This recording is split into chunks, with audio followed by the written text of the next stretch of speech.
¿Qué tal? ¿Cómo les va? Bienvenidos a la información. Comenzamos una nueva entrega de BTV Noticias en su edición central de miércoles. ¿Cómo le va, Stephanie Lain? ¿Cómo anda? ¿Qué tal? Buenas tardes y buen miércoles para todos. Bueno, y un miércoles con muchísima información, cosas que están pasando a esta hora. En minutos nada más vamos a ir a una conferencia de prensa en Torre Ejecutiva sobre la situación del astillero Cardama. Recuerden ustedes, en el pasado periodo de gobierno se encargó a ese astillero español en un proceso que generó muchas dudas a la oposición porque la oferta elegida no estaba primera en cuanto al orden de prelación y de puntaje.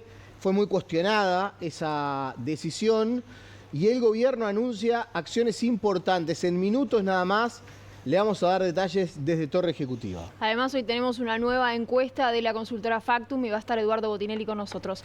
Si les parece ahora, vamos a repasar los titulares más destacados a esta hora. No hubo acuerdo entre la empresa TCP y los trabajadores. El gobierno prevé nuevas negociaciones. Móvil en vivo. El director de la consultora Factum, Eduardo Botinelli, presenta una encuesta sobre la aprobación del presidente de la República, Yamandú Orsi. El Ministerio del Interior entregará un celular que tendrá botón de pánico y conexión directa con el 911 para dar una respuesta inmediata a los casos de violencia de género. La oposición solicitó la renuncia del presidente de ACE, Álvaro Danza. El senador del Partido Nacional, Martín Lema, dijo que es inmoral que el jerarca siga al frente de la institución pública.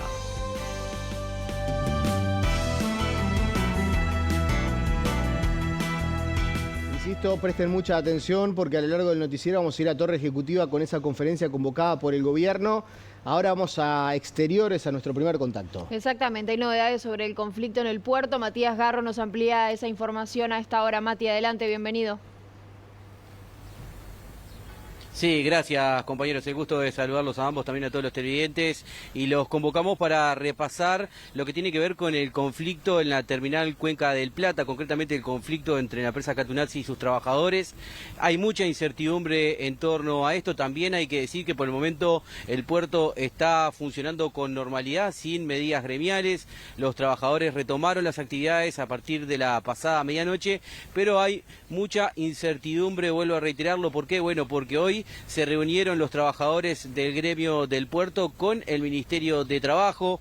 Estaba previsto que luego se diera una reunión entre el Ministerio y representantes de la empresa. ¿Qué fue lo que pasó allí? Bueno, el Ministerio estaba esperando una respuesta de los trabajadores respecto a una última redacción de ese acuerdo. Los trabajadores aún no trasladaron su respuesta, si están de acuerdo o no, por lo cual desde el Ministerio entendieron que no era necesario convocar a los empresarios y no llegaron entonces allí al Ministerio de Trabajo. Están aguardando, reitero, entonces una respuesta de los trabajadores. Ustedes ayer escuchaban y veían lo que decía el ministro de Trabajo, Juan Castillo, donde allí detallaba que hay mucha desconfianza entre las partes, que se ponen de acuerdo en un punto, pero a la hora de trasladarlo al papel, la redacción no convence y se vuelve para atrás.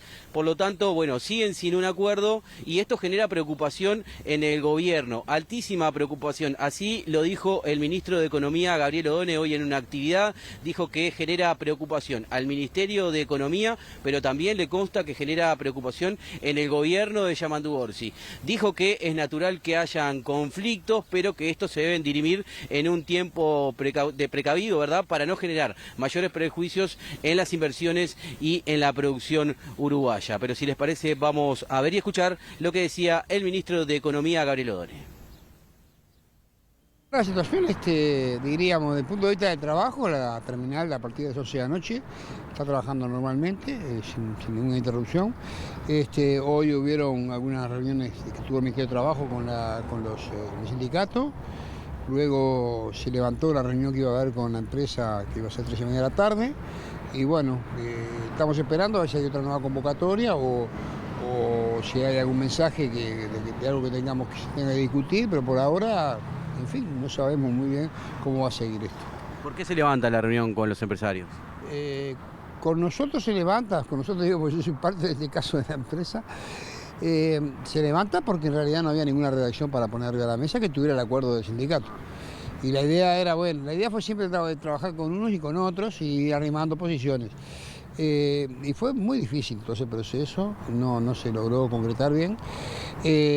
Así que, la verdad, lo único que te puedo decir con objetividad es deberíamos pensar que en algún momento va a haber otras reuniones para seguir trabajando el tema.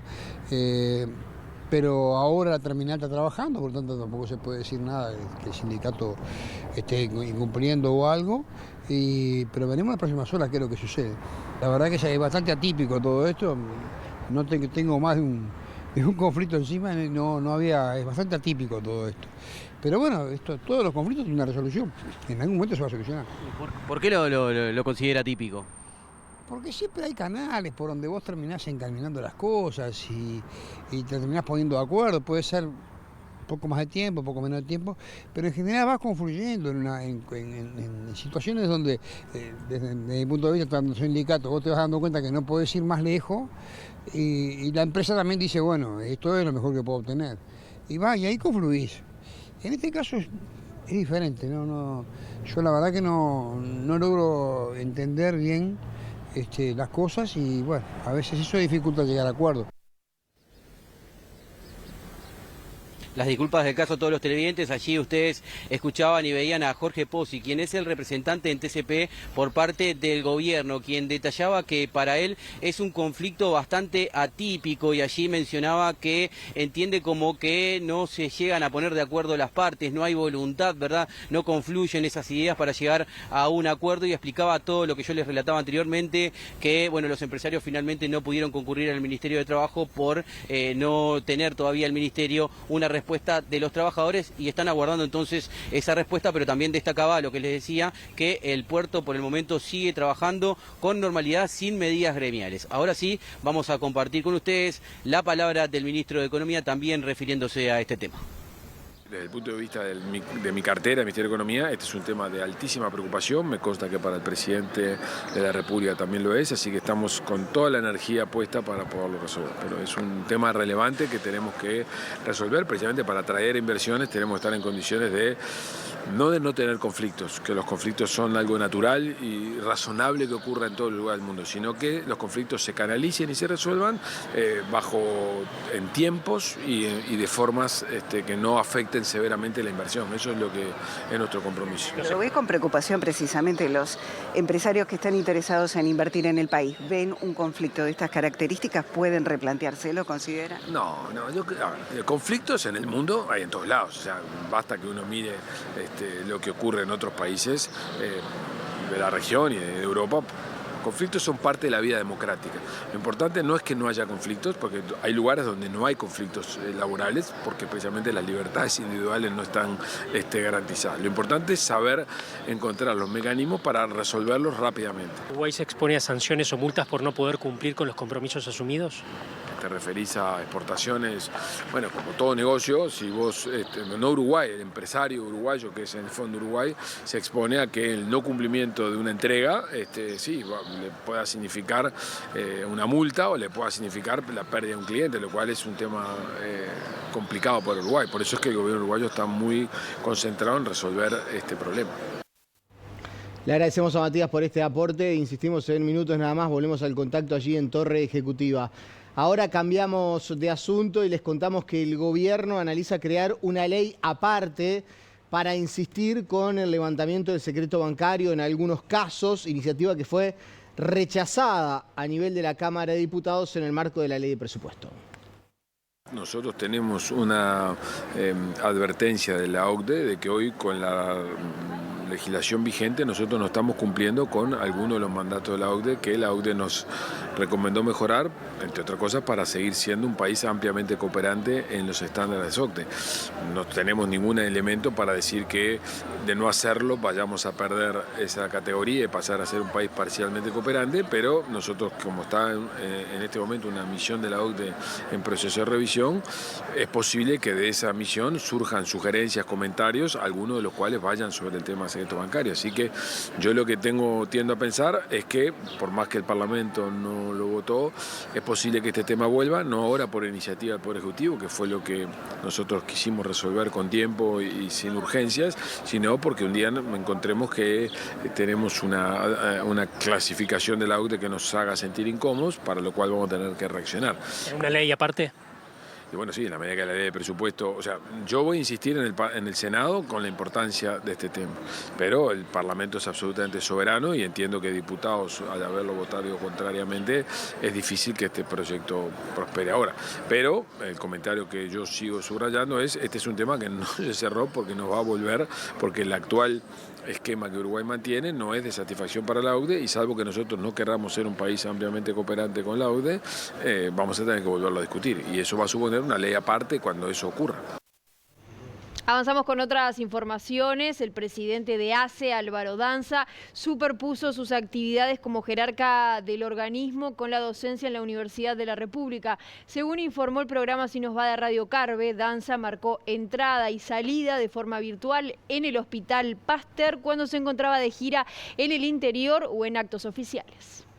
La polémica en torno a cómo desempeña sus tareas el presidente de ACE, Álvaro Danza, continúa ampliándose. Tras darse a conocer que Danza continúa ejerciendo en mutualistas privadas con horas de clínica, este martes el programa Así Nos Va de Radio Carve informó que el jerarca superpuso sus actividades como jerarca de ACE y como docente en la Unidad Académica Clínica Médica 2 del Hospital Pasteur. A partir del mes de agosto, hay registro de marcas de cumplimiento de trabajo en el Pasteur que coinciden con otras actividades de ACE. Por ejemplo, el día 4 de agosto, Danza marcó de forma virtual en dicho hospital desde las 8:10 de la mañana a las 13:50 horas, cuando a las 14:10 horas las redes sociales de ACE lo mostraron recorriendo el hospital de Paso de los Toros. Al día siguiente, sucede algo similar con otra recorrida por Rivera y se repiten episodios de esta índole en otras fechas en septiembre y octubre. Ante esto, la oposición no tardó en volver a manifestarse en redes sociales. Lo del presidente de ACE es inmoral, la ministra, el presidente de la República y el Frente Amplio apoyan esta incompatibilidad que afecta la atención de los usuarios, publicó el senador nacionalista Martín Lema. No cabe duda que Danza es full life, como dijo él, de lo contrario no se explica que el mismo día, a la misma hora, esté en Montevideo y en el norte del país, manifestó el diputado nacionalista Pablo Abdala. Por su parte, Danza dialogó con La Diaria y sostuvo que no hay nada extraño al respecto. Durante mi transporte hago 1000 actividades, mientras voy de Montevideo a Tacuarembó hago 400.000 cosas, Zoom, videollamada y hablo por teléfono, por suerte no manejo yo obviamente, así que eso está absolutamente validado en facultad y en todos lados, explicó. Consultado sobre los pedidos de renuncia, Danza dijo que eso lo tiene totalmente sin cuidado y que este tema para el gobierno está saldado. Bueno, a todo esto, desde la oposición se volvió a insistir en la renuncia de Danza. El senador Martín Lema aseguró que es inmoral que el jerarca continúe en su cargo. Consideramos que es claramente inmoral, en primer lugar, en donde hay incompatibilidades morales, éticas y jurídicas que afectan directamente a los usuarios de ACE y a la atención, y también genera complicaciones en el sistema de salud en general. Analizando los pormenores y los elementos que han sido de público conocimiento que se han generado en estos tiempos, donde se han sumado diferentes capítulos, lo que entendemos es, en primer lugar, vamos a exigir que destituyan al presidente de ACE, que el Poder Ejecutivo destituya al presidente de ACE por estas inmoralidades que recién comentaba, que es una destitución donde directamente se lo vamos a solicitar al presidente de la República y a la ministra de Salud Pública, porque tienen que dar señales claras. Recién repasábamos, y dentro de los elementos estaba la declaración jurada de Álvaro Danza, el presidente de ACE, y de los 640.000 pesos que cobra, 130.000 son por parte de ACE, pero el resto prácticamente vienen de los prestadores con los cuales ACE tiene que competir. O sea que está condicionado, absolutamente condicionado, porque esos recursos que dan para tener un vínculo laboral lo limitan en diferentes acciones que tienen que ver nada más ni nada menos con el prestador más grande de nuestro país. Y esta situación es claramente inadmisible y no puede durar un minuto más en el cargo. Cambiamos de tema. La directora nacional de políticas de género, Juli Zabaleta, dijo que se ha protegido al 100% de las víctimas que pasaron por el programa de tobillera electrónica desde su implementación en el año 2013. Autoridades del Ministerio del Interior participaron del acto aniversario de la institucionalidad de género en el Ministerio del Interior. Estuvo presente el ministro Carlos Negro y la directora nacional de política de género, Juli Victoria Zabaleta. Otro avance que tuvimos y que ya tiene 12 años de implementado y que no me gusta decir, pero lo tengo que decir, en la totalidad de casos que han pasado por el programa de tobilleras desde 2013 hasta ahora, se ha protegido a la víctima, la vida de las víctimas en el 100% de los casos. Eso es más que por la tecnología, como digo siempre, por el trabajo y el compromiso que tiene la Dirección de Monitoreo Electrónico del Centro de Comando Unificado en tratar de prevenir que se llegue a incumplir la medida y que se llegue a acercar la víctima y el ofensor y que se pueda exponer a la víctima a un riesgo mayor. Hoy tenemos casi el 100% de las denuncias de violencia doméstica judicializadas. Y decimos casi el 100% porque cada vez que se mide hay veces que algunas denuncias están en revisión o que están siendo trabajadas, entonces todavía no tienen la resolución judicial. Bueno, y a todo esto el Ministerio del Interior va a entregar un celular con un botón de pánico y línea directa al 911 para dar respuesta inmediata en casos de violencia de género. Para los casos de alto riesgo en violencia doméstica, que así sean evaluados por la justicia, van a seguir existiendo las tobilleras, que para eso ya en lo que va del año hemos incrementado el número de tobilleras, pasamos de 2.300 a 2.500 en este momento. Esos son para los casos de alto riesgo. Después tendremos otros casos, por ejemplo, cuando la víctima estuvo ya en el programa de tobilleras y finaliza la medida o finaliza el seguimiento a través de las tobilleras, podría ser esta una herramienta para que la víctima se sienta más tranquila, en el sentido de que va a tener un botón de emergencia, que va a ser prioridad 1, que en ese caso la policía va a tener ya registrados los datos y va a poder enviar una respuesta ante una emergencia. Pero sabemos que eso no es lo único que necesita una víctima el día después de la denuncia. Entonces también queremos que, por ejemplo, se pueda ampliar la denuncia desde ese dispositivo sin tener que trasladarse a la comisaría. ¿Se comunica de la persona directamente con el 911? Sí, la aplicación va a tener esa funcionalidad de que ante una emergencia donde esté en riesgo su vida o su integridad física, pueda pedir ayuda a la policía, sin tener que hacer una llamada que quede en espera, sino que va a pasar directamente como lo que nosotros llamamos una prioridad 1, y es que no queda en la cola de espera. Pero son cuestiones que de repente son más técnicas y que capaz que las vamos a poder ampliar. Avanzamos con otras informaciones. Les comentamos que en las últimas horas se inició una campaña en redes sociales para ubicar a algún familiar de una joven uruguaya que fue internada en Bolivia y que no se podía comunicar y que no podía hablar. Desde el Ministerio de Relaciones Exteriores explicaron que están en comunicación con la madre de la joven para entender qué fue lo que ocurrió.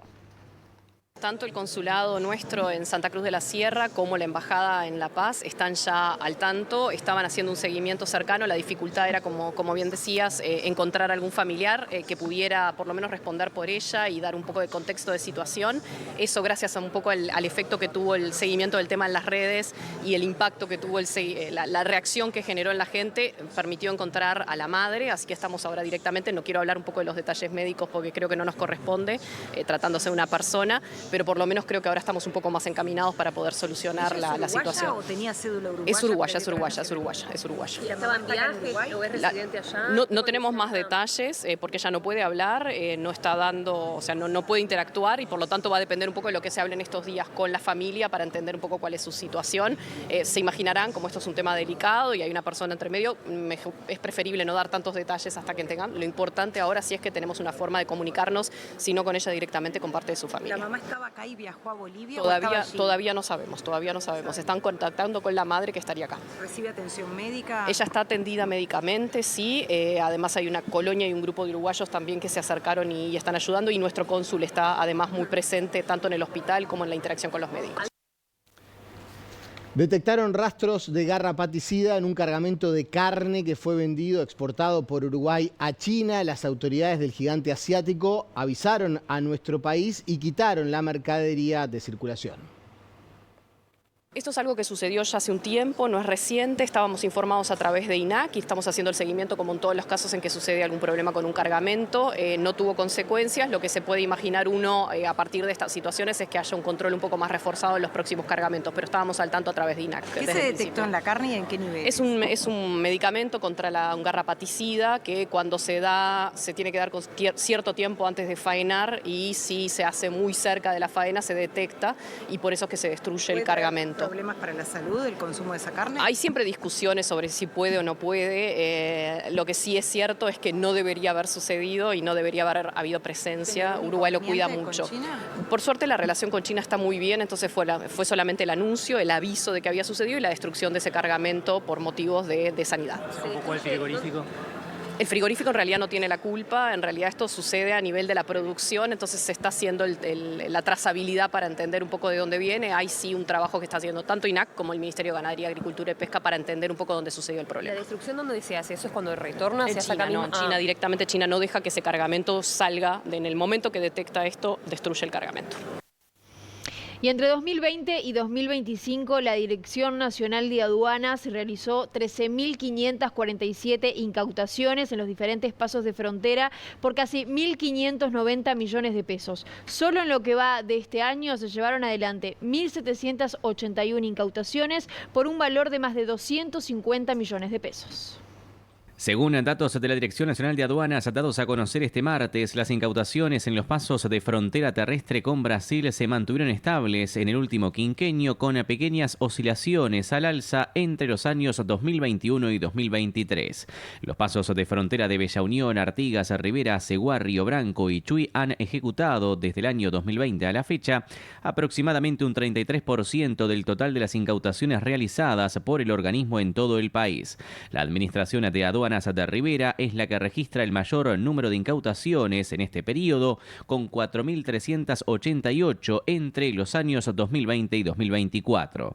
Solo en lo que va de este año se llevaron adelante 1.781 incautaciones por un valor de 257.384.199 pesos. Si se hace una descripción minuciosa por los pasos fronterizos este año, Rivera es el lugar donde se ha realizado mayores incautaciones por un valor de 77.802.607 pesos, seguidos de Aceguá, Río Branco, Artigas, Chuy y Bella Unión. Si visualizamos el número de incautaciones este año, Rivera ocupa el primer lugar con 608, seguido de Chuy, Río Branco, Aceguá, Artigas y Bella Unión. El análisis sobre el comportamiento de las incautaciones en los pasos fronterizos con Brasil llega al momento en que el Ejecutivo se apresta a emitir el decreto sobre el nuevo régimen especial de comercios para fronteras que establece, entre otros, beneficios como la exoneración de impuestos para la importación de ciertos productos y la reducción de impuestos al valor agregado IVA,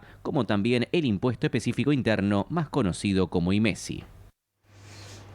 Momento de hacer la pausa. Hacemos la pausa, al regreso de la misma recibimos a Eduardo Botinelli. Hay nueva encuesta de Factum. Ya venimos.